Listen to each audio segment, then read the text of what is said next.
we haven't won T20 game over here, which was the same as the one-day cricket, but then we managed to win the last game. The plan-wise, the condition dictates a lot of the plans, how we want to play.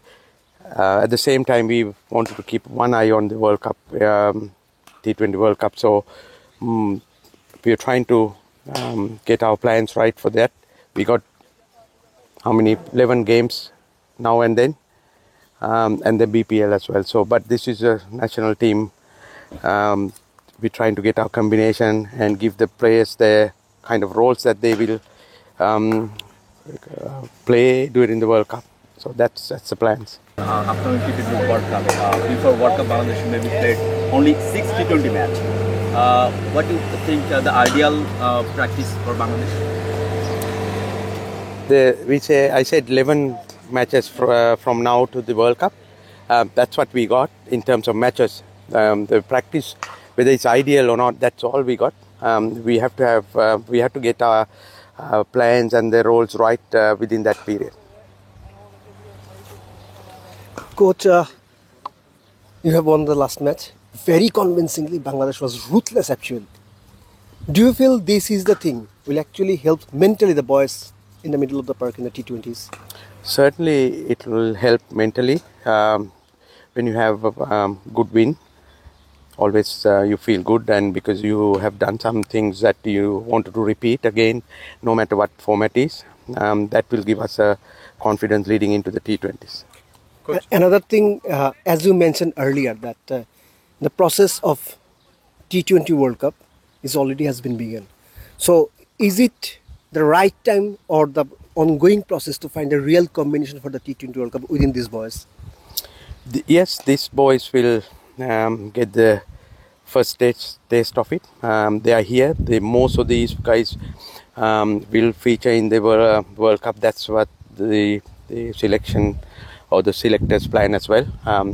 It's up to them to show their capabilities, fulfilling those roles, and then they be in form at the right time. Coach, you are starting the T20 series with a new combination a little bit. Ronnie Talukdar, Shamim Patwari, they have been out of the international cricket for quite a long. Can that be impactful to adapt? They've been in T20 format from last few months.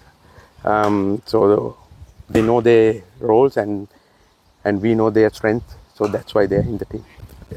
After Test series and the last ODI series, how do you rate Najmul Hossain Shanto's captaincy? How improvement did you see in him? I see a lot of positive in his leadership and the tactical captaincy. Very happy with the way he's conducting himself and getting best out of the players. Clear communication as well. The last game was really world class. The way he handled the bowling resources that he had according to the situation and the condition. So, as you mentioned, okay. Did you see the wicket today? So is it similar to the last ODI or something new one? The same pitch from the last ODI. Okay. So as you mentioned, you have 11 games remaining until the T20 World Cup, and we have BPL in the next year's first phase. So what's the plan actually? The combination or squad you have. You want to stick with this squad, or we'll see any inclusion or exclusion according to the performance in BPL or any other tournaments? Definitely, always the form of a player, outstanding of performance will give them edge to get select. We always, selectors and the coaching staff, keep eye on BPL performance as well. But at the same time, we know that our style of play, the way we want to play, according to our strength. We cannot play the way other teams play or try to mimic their style. We have to find our, according to our resources, what type of game plan that we can play.